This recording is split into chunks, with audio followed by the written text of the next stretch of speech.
नमस्कार। हमारे चैनल में आपका स्वागत है। मैं हूं रामचंद्र मौर्य। साथियों, ओबीसी जनगणना की शुरुआत तो हो गई है। आज से बिहार में ओबीसी जनगणना मुख्यमंत्री नीतीश कुमार ने शुरू कर दी है। अब इसे नीतीश कुमार का 2024 के लोकसभा चुनावों के मद्देनज़र मास्टर स्ट्रोक कहा जाए या इसे मंडल 2 कहा जाए, दोनों कहा जा सकता है। तेजस्वी यादव ने तो इसे ऐतिहासिक कदम कहा है। ऐतिहासिक कदम इसलिए क्योंकि कई दशक पहले से ही ओबीसी जनगणना की मांग की जा रही है, लेकिन पहले कांग्रेस सरकार ने और बाद में भाजपा सरकार ने इसे नज़रअंदाज किया है। लेकिन पिछले कुछ महीनों पहले जिस तरह से नीतीश कुमार ने एक प्रतिनिधिमंडल लेकर के प्रधानमंत्री नरेंद्र मोदी से मुलाकात किया और ओबीसी जनगणना कराने की बात कही थी, उसे प्रधानमंत्री नरेंद्र मोदी ने सिरे से नकार दिया था। उसमें कई त्रुटियां, खामियां गिनाया और कहा कि यह संभव नहीं है राष्ट्रीय स्तर पर, और जाओ अपने ही राज्य में करा लो आप ओबीसी जनगणना। प्रधानमंत्री नरेंद्र मोदी की इस चुनौती को नीतीश कुमार ने गंभीरतापूर्वक लिया और उसी दिन से तैयारी शुरू कर दिया ओबीसी जनगणना की। उसके लिए अधिकारियों को प्रशिक्षित किया गया और सारी कवायदें पूरी की गई और आज से ओबीसी जनगणना बिहार में शुरू कर दी गई है। सोशियो इकोनॉमिक आधार पर यह जनगणना हो रही है। ओबीसी की शैक्षिक स्थिति, सामाजिक स्थिति, उसकी आर्थिक स्थिति, सब कुछ ओबीसी जनगणना में शामिल किया गया है। अब पता चल जाएगा कि ओबीसी की कितनी जनसंख्या है और उनकी माली हालत कैसी है, उनकी आर्थिक स्थिति कैसी है। वे बीपीएल रेखा, गरीबी रेखा के नीचे हैं, जीवन बसर करने वालों में हैं, बीपीएल कार्ड धारक हैं, और बीपीएल कार्ड धारक कितने हैं, कितने गरीबी रेखा के नीचे जीवन बसर कर रहे हैं, कितने अमीर हैं, कितने गरीब हैं, सब कुछ का पता चल जाएगा। लेकिन बिहार में, क्योंकि जनगणना सिर्फ बिहार में ही हो रही है और यह भी काफ़ी संघर्षों के बाद प्रधानमंत्री मोदी के चैलेंज को स्वीकार करते हुए मुख्यमंत्री नीतीश कुमार ने आज से शुरुआत किया है। अब सवाल उठता है कि बिहार की देखा देखी क्या अन्य राज्यों में भी, जहां पर कि ओबीसी बाहुल्य है, वहां पर भी जनगणना कराई जाएगी? क्या राजस्थान में अशोक गहलोत, छत्तीसगढ़ में भूपेश बघेल, मध्य प्रदेश में शिवराज सिंह चौहान, जो कि पिछड़ी जातियों में आते हैं, ये लोग भी अपने अपने राज्यों में पहल करेंगे ओबीसी जनगणना के लिए? क्या उसी तरह से ओबीसी के प्रति ये भी प्रतिबद्ध हैं, ओबीसी के हितों के लिए संवेदनशील हैं, जितना कि नीतीश कुमार और तेजस्वी यादव हैं? और अगर नहीं हैं तो क्यों नहीं है, किस वजह से नहीं है? और अगर ओबीसी के बड़े नेता ही ओबीसी के हितों की रक्षा नहीं करेंगे, ओबीसी की जनगणना कराने की मांग नहीं करेंगे या उसकी शुरुआत नहीं करेंगे, तो कौन करेगा? सवाल उठता है कि अरसे बाद यह सपना साकार हुआ है। यह ऐतिहासिक कदम उठाया गया है बिहार सरकार द्वारा, और बिहार वैसे भी क्रांति की भूमि रही है। 6वीं शताब्दी ईसा पूर्व की क्रांति, जब तथागत बुद्ध ने हिंदू धर्म के खिलाफ जंग छेड़ा था, बिहार से ही शुरुआत हुई थी। 1975 में समग्र क्रांति जयप्रकाश नारायण ने बिहार की धरती से ही शुरू किया था, पटना यूनिवर्सिटी से ही शुरू किया था। और आज जिस तरह से ओबीसी आरक्षण को लेकर के, ओबीसी के हितों को लेकर के बिहार सरकार ने अपनी संवेदना दिखाई है और ओबीसी जनगणना कराने के लिए शुरुआत किया है, यह भी एक क्रांतिकारी कदम, एक ऐतिहासिक कदम माना जा रहा है और माना जाएगा। क्योंकि बाकी राज्यों में तो उत्तर प्रदेश में अखिलेश यादव ने जरूर इसकी मांग की थी, मायावती ने भी इसकी मांग की थी, लेकिन ये दोनों लोग सत्ता में नहीं आ सके। इसलिए उत्तर प्रदेश में फिलहाल ओबीसी जनगणना नहीं हो सकती है। जब तक कि भारतीय जनता पार्टी की सरकार रहेगी तब तक ओबीसी के साथ न्याय नहीं हो पाएगा उत्तर प्रदेश में। और उत्तर प्रदेश के 54% ओबीसी उसी मनुवादी व्यवस्था में कुढ़ते रहेंगे, उसी मनुवादी व्यवस्था में जीते रहेंगे, उसी मनुवादी व्यवस्था में मरते रहेंगे जिस मनुवादी व्यवस्था को उन्होंने चुना है। अपने हितों को नजरअंदाज करके जिस तरह से उत्तर प्रदेश के ओबीसी ने भारतीय जनता पार्टी को जिताया है, इसका खामियाजा तो उन्हें भुगतना ही पड़ेगा। लेकिन अब जब बिहार में ओबीसी जनगणना की शुरुआत हो चुकी है तो इसकी देखा देखी हर राज्यों में मांग उठेगी और उन्हें जनगणना करानी पड़ेगी। शुरुआत की देरी थी, लेकिन अब इसका संक्रमण रोकने की शक्ति किसी में नहीं है, चाहे वो आरएसएस हो, चाहे वो भारतीय जनता पार्टी हो, चाहे वो तमाम सवर्णवादी शक्तियां हों। जनगणना के, ओबीसी जनगणना के संक्रमण को नहीं रोक सकती हैं। बिहार से शुरू हुआ यह वायरस पूरे उत्तर भारत और दक्षिण भारत में फैलेगा और ओबीसी के अंदर एक चेतना लाएगा, उसी तरह से जिस तरह से मंडल आयोग ने चेतना लाई थी 1990 में।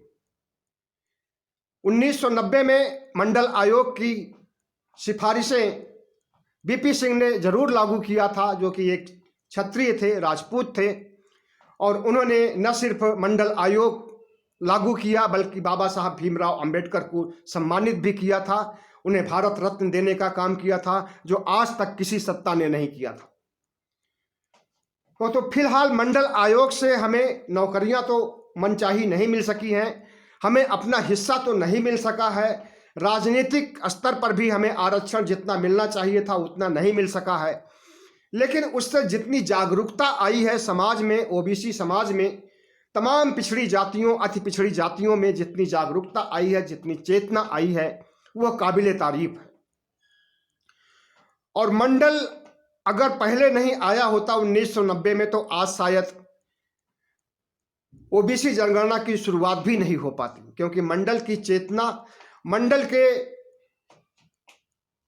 आंदोलन के बाद ही यह फलीभूत हो रहा है कि ओबीसी की जनगणना और ओबीसी की माली हालत को जानने के लिए, उनकी सांस्कृतिक, आर्थिक स्थिति, सामाजिक स्थिति जानने के लिए कवायद की जा रही है। तो जिस तरह से बिहार में शुरुआत हुई है, क्या ये शुरुआत राजस्थान में अशोक गहलोत भी करेंगे, और करेंगे तो कब करेंगे? निश्चित रूप से इसका असर जो बिहार में आज एक क्रांति की शुरुआत हुई है, इसकी शुरुआत हर राज्यों में करनी पड़ेगी। और अगर प्रधानमंत्री नरेंद्र मोदी राष्ट्रीय स्तर पर ओबीसी जनगणना कराने की मांग को नहीं मानेंगे तो निश्चित रूप से प्रधानमंत्री नरेंद्र मोदी को भुगतना पड़ेगा।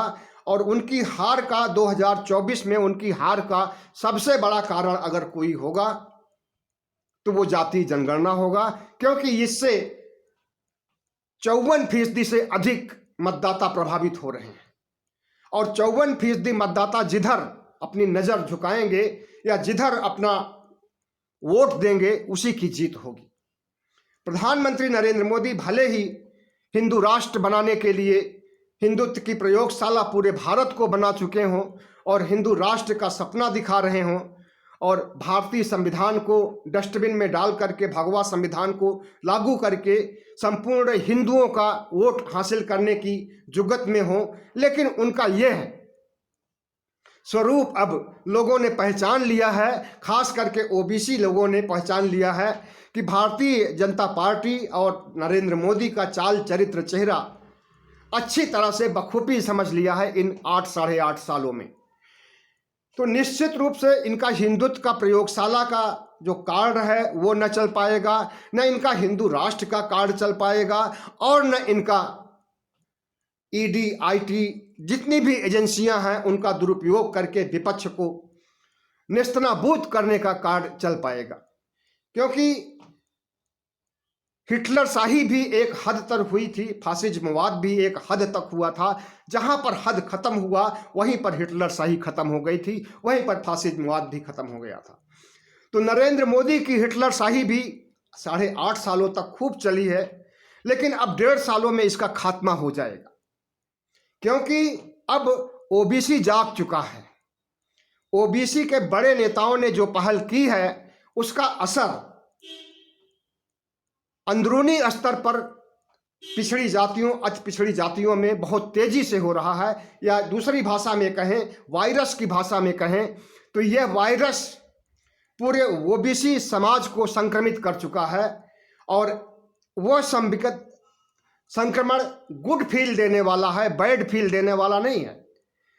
कोरोना वायरस जैसा संक्रमण नहीं है यह जो है रचनात्मक और सृजनात्मकता की ओर ले जाएगा ओबीसी को।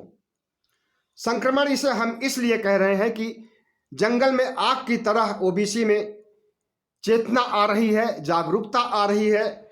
और उस जागरूकता को अगर हवा देने के लिए नीतीश कुमार ने पहल की है और ओबीसी जनगणना की शुरुआत की है, तो इसके अच्छे परिणाम आएंगे।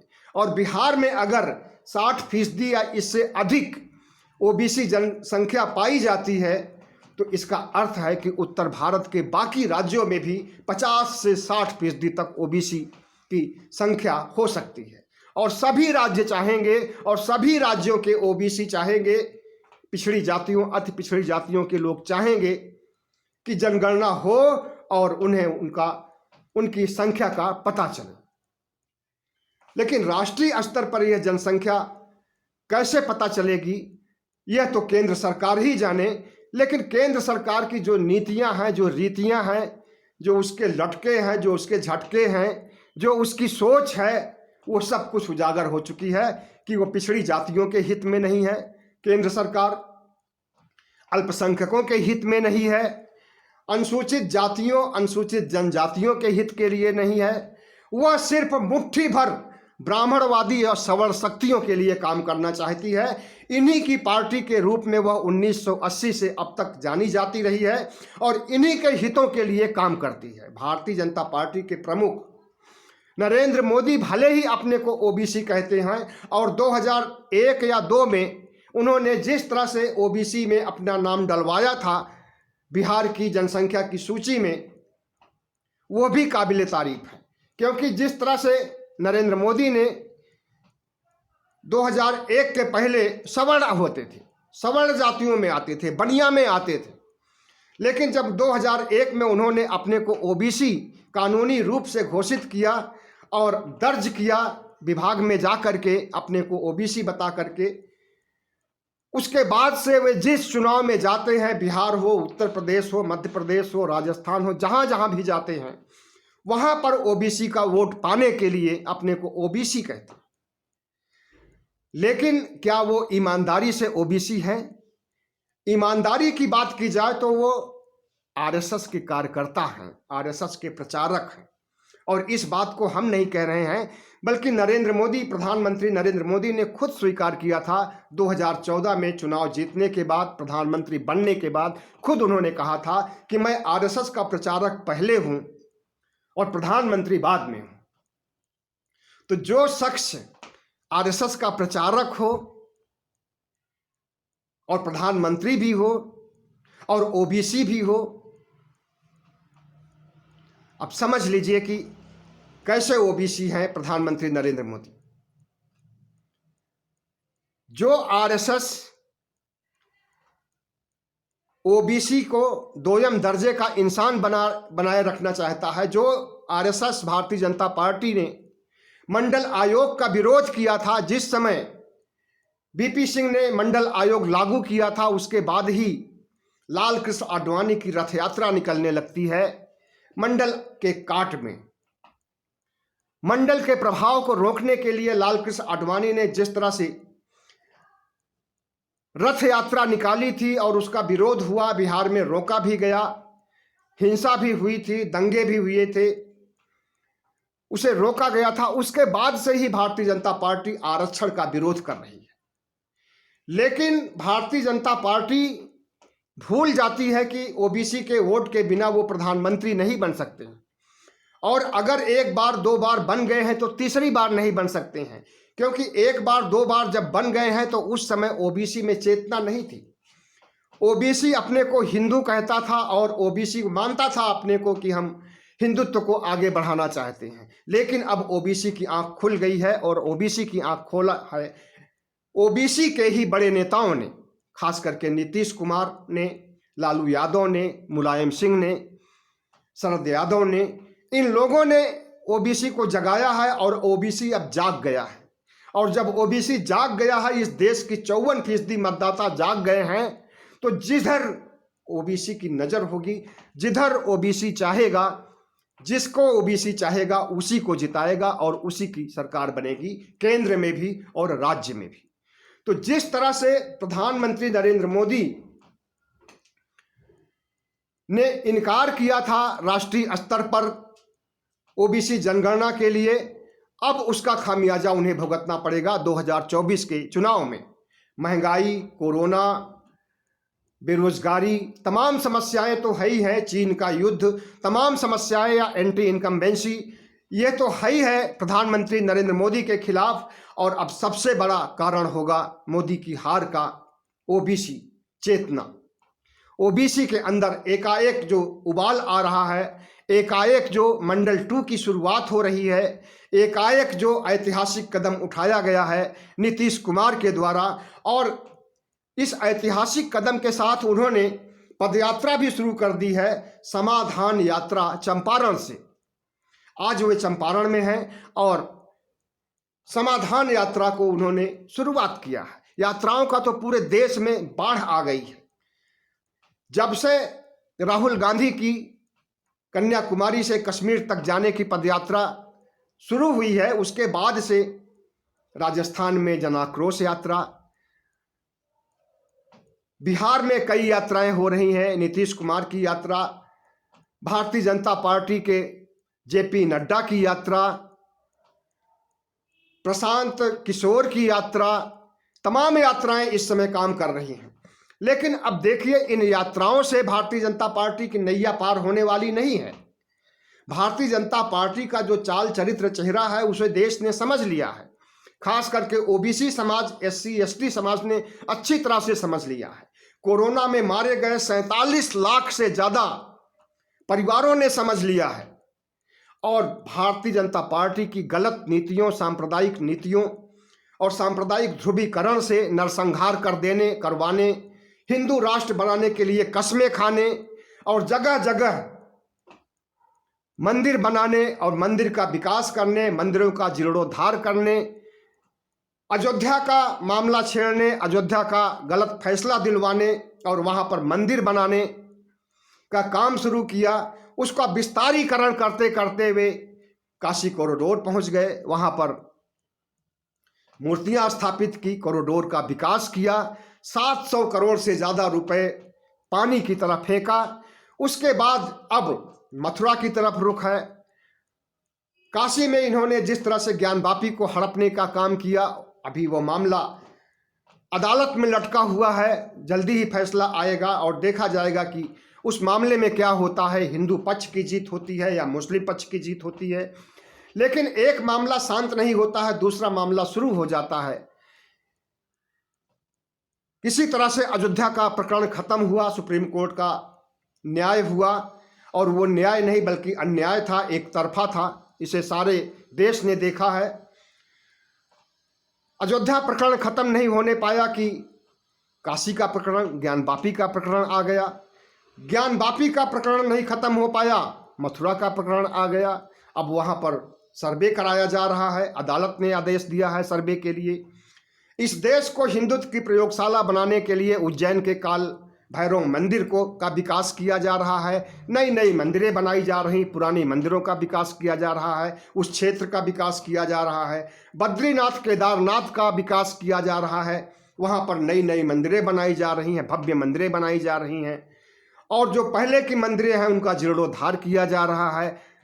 पूरे देश में हिंदुत्व की प्रयोगशाला बनाने का कार्यक्रम प्रधानमंत्री नरेंद्र मोदी ने किया है। और जिस तरह से अमित शाह ने 2 दिन पहले कहा कि 1 जनवरी 2024 को राम मंदिर को खोल दिया जाएगा देशवासियों के दर्शन के लिए, और प्रधानमंत्री नरेंद्र मोदी ने यह काम किया है, भारतीय जनता पार्टी ने यह काम किया है। और ताला खुलवाने का काम भले ही राजीव गांधी ने किया हो, लेकिन अब मंदिर का दरवाजा खुलवाने का काम नरेंद्र मोदी कर रहे हैं। यह बात उन्होंने राहुल गांधी को संबोधित करते हुए और देश को संबोधित करते हुए गृह मंत्री ने कही थी।